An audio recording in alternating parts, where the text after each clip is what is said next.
Okay, recording this video. It is Monday, 5th of January 2015, and a Happy New Year to everybody. Hope you've had a good holiday season. We certainly did. Spent a couple of weeks in Rome over Christmas, which was beautiful, and then we flew via San Francisco, where we stayed a few days with some friends, and we're now in Hawaii on the island of Kauai. And it's absolutely gorgeous here, looking out the window at the mountains and clear blue sky. Beautiful, beautiful day. I love it when we're here. Anyway, so we're back into the trading year proper. But before getting into kind of some day trading and day trading charts, I thought it'd be just fun to do a little video on the outlook for 2015. So just some personal thoughts and views as to what's going on. Now, I always say, you know, we trade what is happening. You know, we just need to look at our charts on, 1500 tip bar chart and so on. Just take the signals as they appear. Just go with the flow and just be in and out of the market as quickly as you can. No need to take big risks or kind of understand particularly what is going on. But, we're always drawn. I'm certainly always drawn to try and figure out, why what is happening, and that's what this video is about. Just putting down some thoughts as to what actually might be kind of going on and driving the picture for the next year or so. And this is what I think is important. So I'm going to set this up in terms of a little matrix here where we've got the major markets in terms of regions of the world, where we've got Japan, Europe, the emerging markets, really commodity based type economies, Canada, Australia, Russia, Brazil, Venezuela, and so on, the emerging markets there, and then the USA. So that's our kind of regions, and then for me the most important drivers are demographics and debt, and then how this all plays out in the potential outlook for 2015. Just to talk about demographics and debt, since 1979 we've had to 2008 this kind of massive growth in everything: world growth, equity markets, general wealth, all of these things. So much of that is being driven by these two massive tides kind of rolling in. The first one is demographics, where we have increasing working age populations moving into higher spending brackets and so on. And for a lot of these thoughts, I turn to Harry Dent. Whenever I mention Harry Dent's name, I always get tons of emails, people saying, Harry Dent got this wrong, Harry Dent got that wrong, and so on. No, the guy is a genius. His work is seminal, and understanding the age wave and how demographics is a key tide of economic growth is absolutely vital. He talks about the age wave, where people's peak spending happens about age 54 or so, and as we have more people moving into that kind of peak spending bracket, that's all positive and all good for the economy, because we have more people spending more coming up to their peak spending years.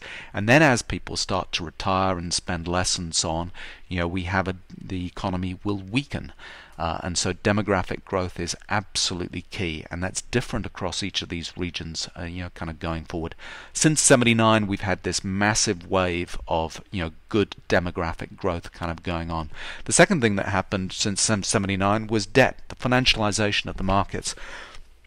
Back in '79, in those kind of early years, people didn't have ready access to credit cards. We didn't have kind of massive mortgages. You couldn't get 85, 95% LVRs kind of mortgages. You had to be far more circumspect. People's mortgages were lower. Their LVRs were down at 50%. We didn't all have student debt, and we didn't all have multiple credit cards with multiple credit card debt and so on. And then corporates didn't have so much leverage. We didn't have private equity firms kind of, or corporate buyouts. All of those things were kind of a lot smaller back in those days, and sovereign debt as well.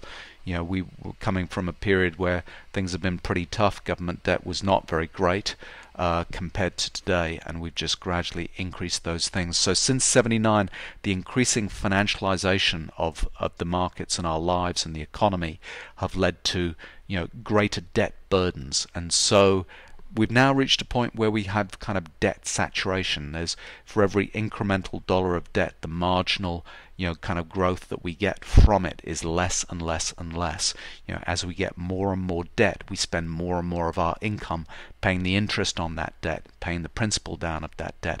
And so those two factors together, demographics and debt, we've reached this kind of saturation level. We've got peak demographics happening in some countries, and they're starting to roll over and turn the other way, and that tide is starting to go out. And then with debt, we've reached that level of kind of saturation debt where, we can take on a little bit more and a little bit more, but it becomes harder and harder to service that debt, and it doesn't add to the growth and so on. And we've saturated, kind of the debt kind of going forward. 79 is an interesting year for me. It's around that period.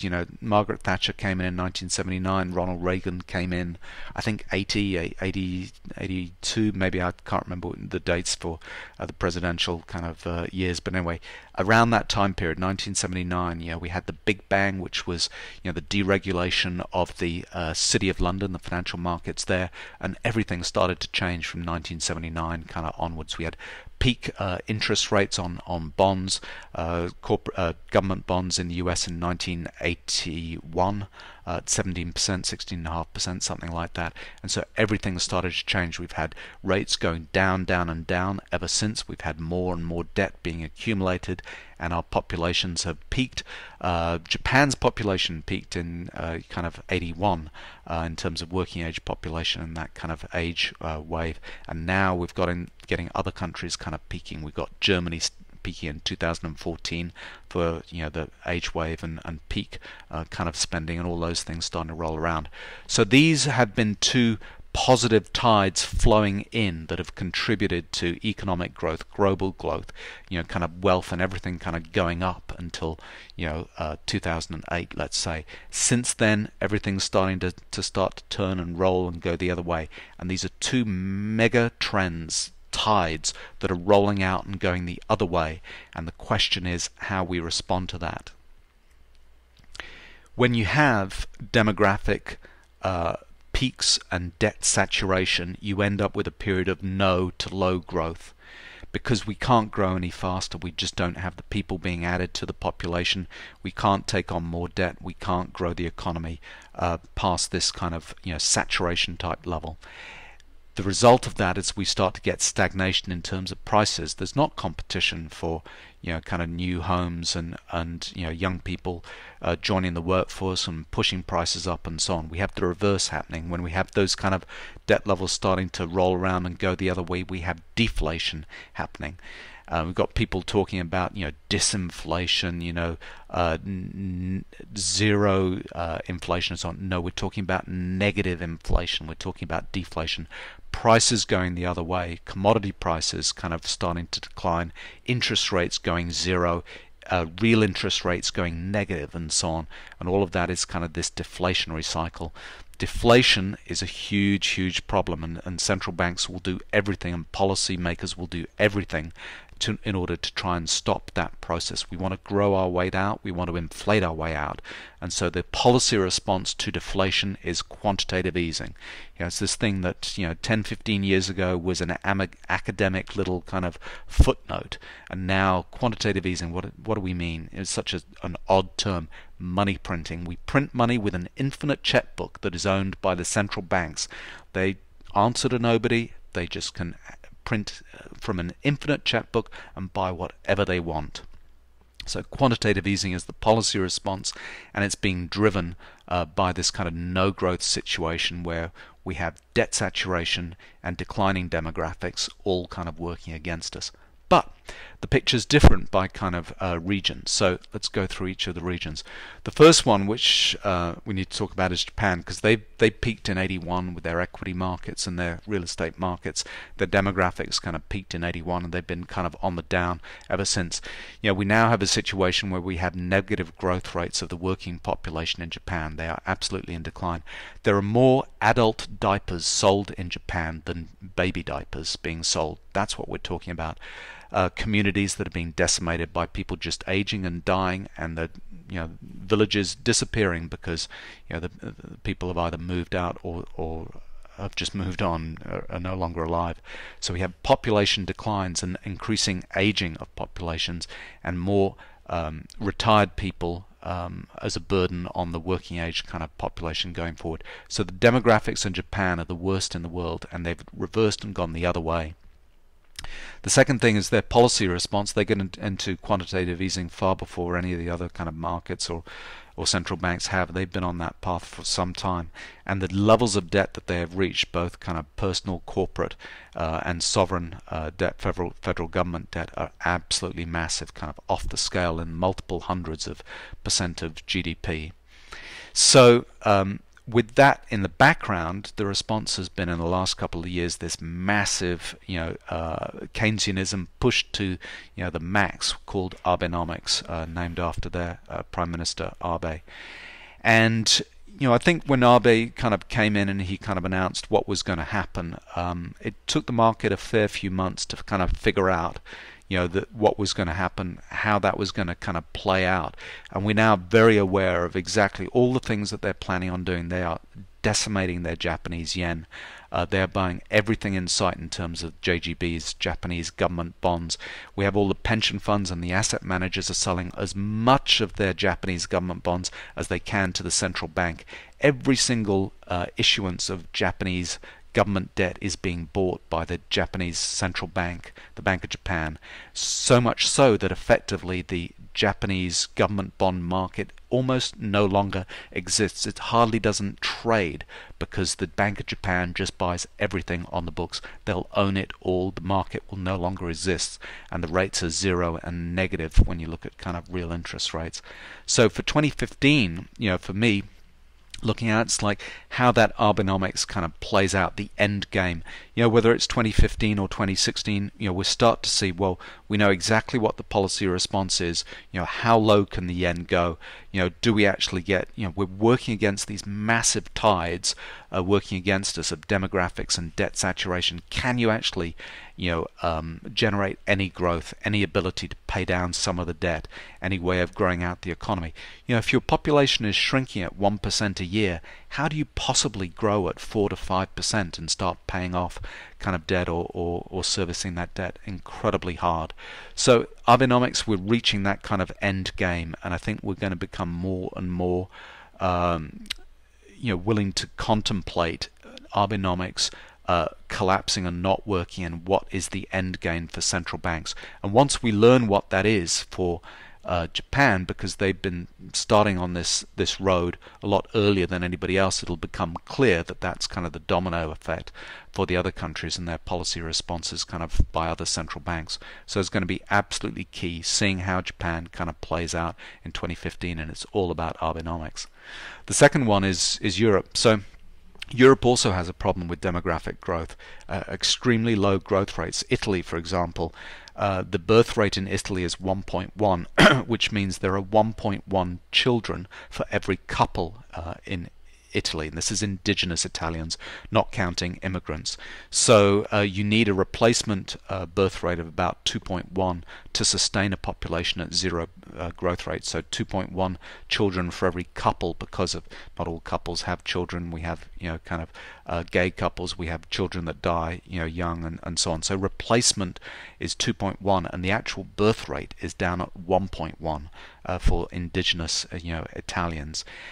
Yes, there's some immigration kind of coming in, but the Italian population is aging, it's starting to decline, and it's representative of other countries in Europe. Germany peaked in terms of its age wave in 2014. So the peak number of people at their peak spending happened in Germany in 2014, and now we're starting to move down. Remember, the peak in Japan was in 1981, which is almost exactly the peak of the equity market and the real estate market there. So Germany's starting to turn down. France is, an aging population. Spain less so, but around the European region we're starting to see declining population. The immigration that we see, yes, it's seen as a problem kind of coming into Europe, and there are big numbers coming across from North Africa, into Italy, into Spain, and so on. But it's small numbers compared to the total sizes of the population, and it's not enough to make up for the absolute kind of decline happening in the demographics within Europe. And then the second thing is debt. We've got this huge debt overload, particularly in Europe. The debt is financial debt by financial institutions. So we've got massive banking systems in France, in Germany, in Ireland, multiple times the sizes of the GDPs of those countries. Yes, we've got personal debt, and we've got corporate debt, and we've got huge sovereign debt as well. Remember, France has not balanced a budget since 1973. These people are not used to balancing budgets, paying down debt, and so on. It's become a huge kind of weight on their backs to pay off. So the debt and the demographics are starting to go against Europe, and they'll move the other way. And so what we have, and plus we have a structural problem in Europe of a euro that's been constructed with different sovereign debts around the place. And back 3 years ago we were talking about potential exits of Greece and Portugal and Ireland and Spain and Italy and so on from the eurozone, the periphery countries kind of leaving France and Germany to their devices with the euro. Well, it's back on the table again. We've had a couple of years respite, a couple of years to fix the problems. Nothing has fundamentally changed. All the regulation and changes they tried to get through has been marginal, incremental type things. We have not fixed the problems. And so back on the table again is the potential exit of Greece from the euro, and this is the Grexit. And January 26th is the next Greek vote. It looks like they might vote for a party that is potentially going to exit the euro. So all of that is going to be absolutely key. The euro is sinking because of that lack of confidence. We also have the policy response by the ECB. They've been threatening quantitative easing for 2 or 3 years now. Mario Draghi is saying, I'll do it if you push me, I'm just going to press the button. But remember, he is not allowed to do it because the law states that he is not. The way that the Europeans combined is that they said that they would not be able to, the central bank would not be able to buy government debt. I'm sure they'll find some way around it, but we have a tension happening here between France on one hand, which desperately needs the help of a central bank buying the government debt. Remember, 1973 is the last time they managed to balance a budget in France. That's a long time ago. And then we got Germany on the other hand that has this kind of history, psychological history of hyperinflation of the Weimar Republic, kind of pre-World War II. And so they're about austerity, being sensible, ex-Bundesbank kind of led economists that do not want to go for quantitative easing. So we're going to have a couple of things kind of playing out across the euro region. We got this kind of fizzling out of economic growth. We're moving into deflation. We've got a policy response of quantitative easing potentially there, but being so difficult to actually implement because we've got the major two players, Germany and France, in diametrically opposed camps in terms of what to do there. And then you've got countries on the periphery that are starting to make their own decisions and saying, the weight of the debt, we just cannot ever be serviced. So as Greece, we're just going to step aside and exit the euro and go to a new drachma and reset everything to zero and kind of start afresh. So that's what's going on in Europe. Then we've got the emerging economies. Emerging economies, the demographics are a little bit better, in terms of growth of their populations. They've got populations that are moving into the kind of peak spending years. They've also got higher immigration kind of happening there, and they're relatively kind of positive in terms of demographics. Not wildly so, not like we saw in the 50s and 60s, for example, but at least they're kind of above zero and kind of contributing to growth. Debt I put just a zero kind of mark here, a blank, because it's a combination of two things. The debt levels tend to be relatively low. So for example, in Australia, we're only sitting at about 27-28% government debt as a percentage of GDP, whereas we're talking about, in the UK 125%, in the US 100% of GDP for federal debt, for government debt. These emerging economies, Russia extremely low kind of government debt.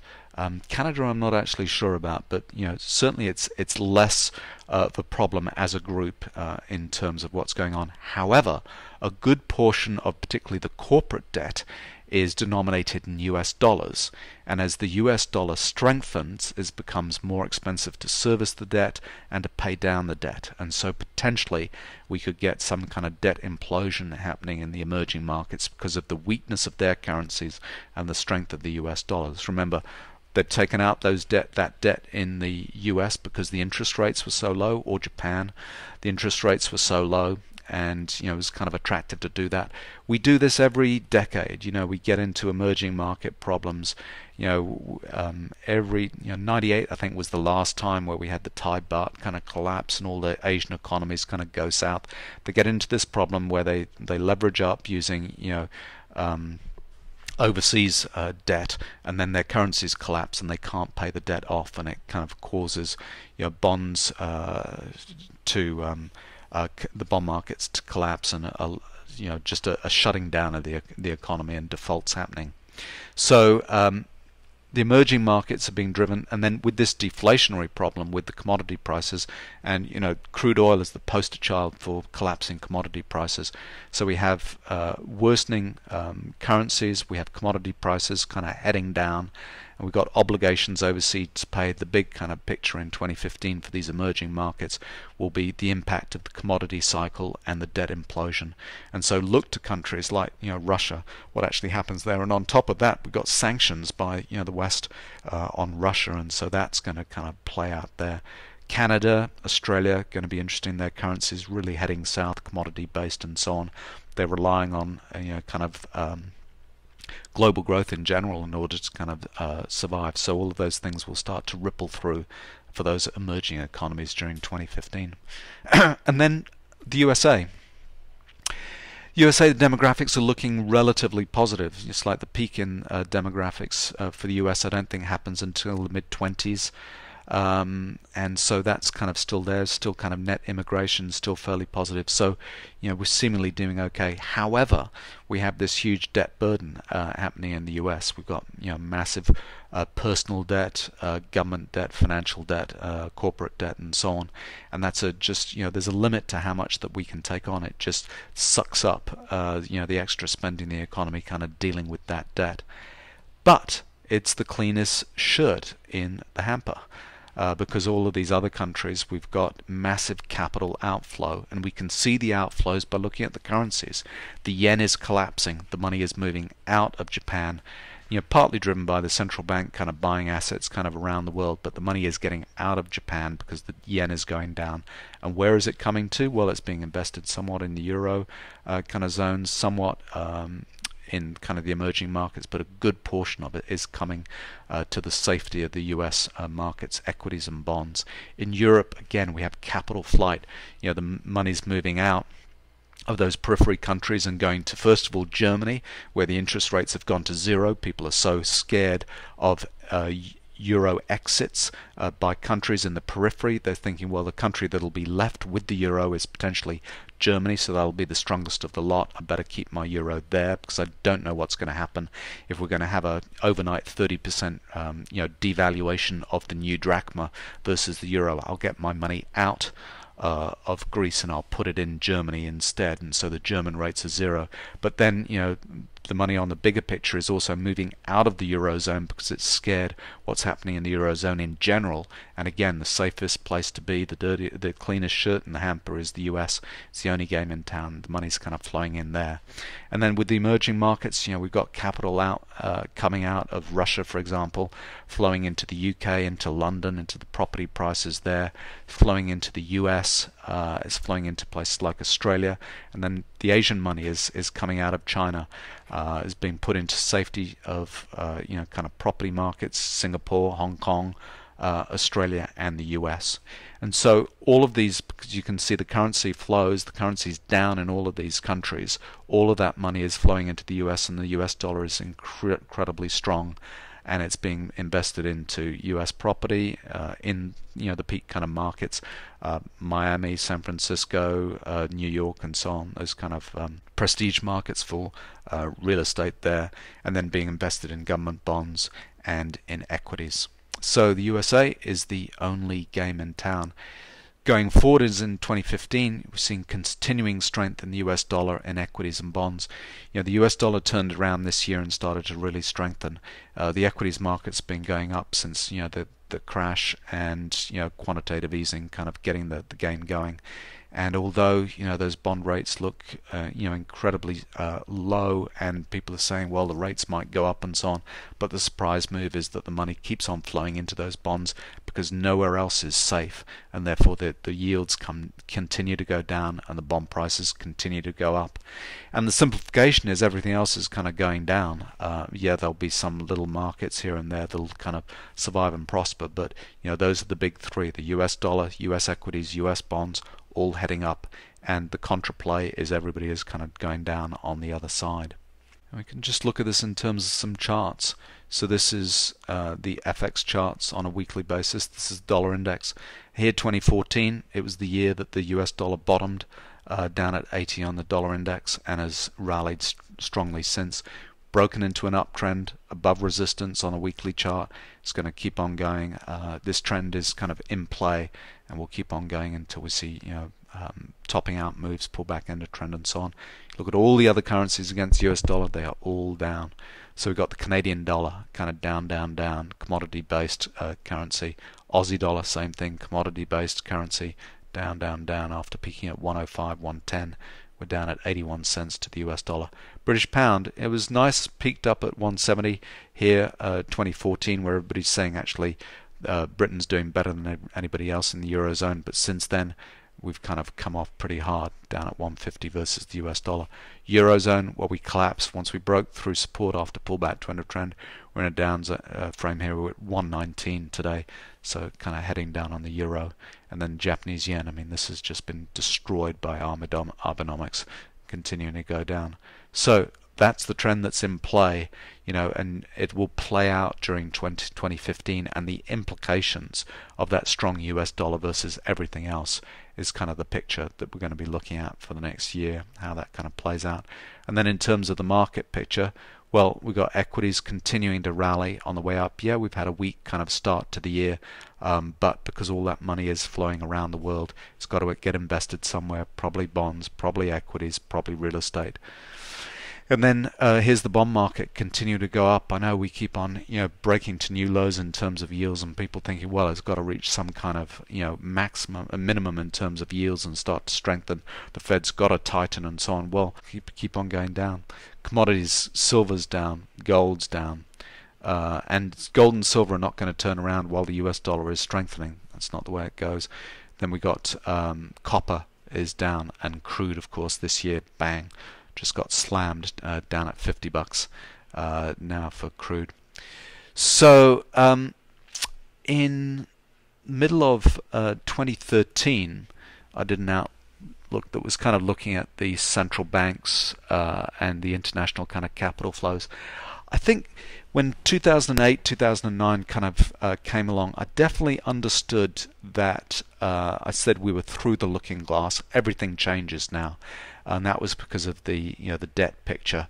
Once you reach saturation levels of debt, things start to change, and what you've normally expected to happen over the last 30 years as debt's being accumulated, those rules change when you have debt saturation and things kind of go the other way.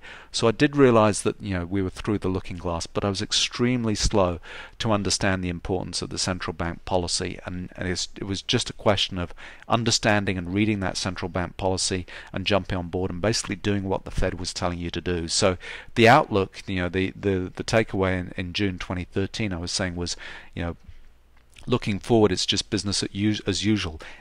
Ever since the Fed intervention, it was a question of anticipating and reacting to the signals from the central banks. And I was saying in 2013 that is what we're going to have to be looking out for the next couple of years, is just reading the central banks and doing what they're told, reading and anticipating their signals. I think the picture is slightly different now in January 2015. It's still to do with the central bank strategy, but we're reaching this end game. The central banks are working against two massive tides that are working against them, and one is demographics and the other is debt saturation. The demographics you can't change. There's only so many people in the world. We know what the demographics are going to be for the next 30 years. Immigration is minor compared to those kind of major demographics. We know how old people will be, how many are going to be, kind of spending at those peak years and so on.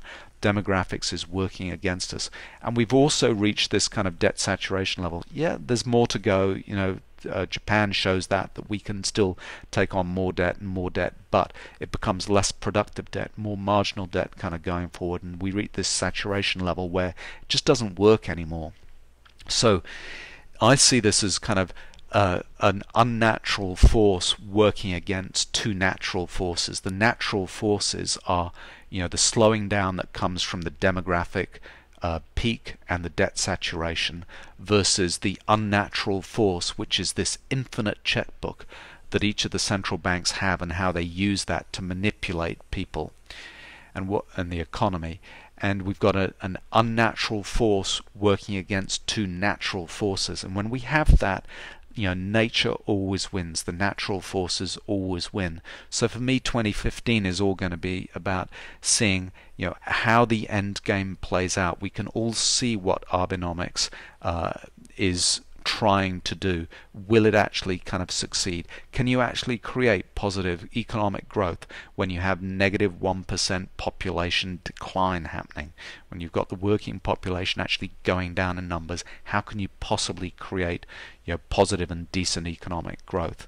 So we've got unnatural forces trying to win over natural forces, and certainly over the last several years, the central banks have been seen to be kind of winning, and the Fed must be patting themselves on the back saying, we understood this way before anybody else did, and we had the policy tools, and we took it on, and we went QE1, we went QE2, we twisted. They must be feeling pretty damned happy with themselves. And then we got Draghi sitting there saying, God, I wish I could do what the Fed did in the US, but these damn politicians signed this agreement when we joined the euro. They said they couldn't do what I want to do. I'm just itching to do it. And he's in a box, and you kind of can't move out of it. And then we've got Abenomics, which is just most extreme version of all of these central bank kind of intervention policies, and how can that possibly work against a declining population and zero to negative natural economic growth. So for me, 2015 is all about how this works out, the end game. Whether it's 2015 or 2016, we're moving towards that kind of showdown when it comes to central bank policy, and does it actually work? So fascinating kind of times. I think I'm more excited looking forward into 2015 than I ever have done before. There was kind of a sense for me of not really understanding what was going on. Not that I would say I understand what's going on now, but I think this showdown is really important. And in the meantime, I just think we're going to continue seeing strength in US dollar, US equities, and US bonds, because all of the problems are happening. It's not that the US is doing so great, it's doing okay, but it's around the world, everybody else is doing a lot worse. And so seeing all of the problems that are going to be, a domino effect through all of those countries, and they all have their problems. Japan with Abenomics, Europe with the potential Greek exit, and what does Draghi do with the quantitative easing, and then with the emerging markets, the collapse in commodity prices and iron ore and crude, Russia being really put under the thumb by the West and the US, how that actually kind of plays out. And in the meantime, the money's kind of flowing into the US dollar, US equities, and US bonds. So there we go. A little bit of an outlook for 2015 from me. Hope you found that kind of interesting. And getting back into the trading. So again, as I say, you take your signals kind of day by day, minute by minute, looking at a 1500 tip bar chart. But we have this need to understand the big picture, to see what's going on, kind of big picture. So going to be fascinated to see how 2015 kind of plays out. Hope your trading is going well, and good luck for 2015.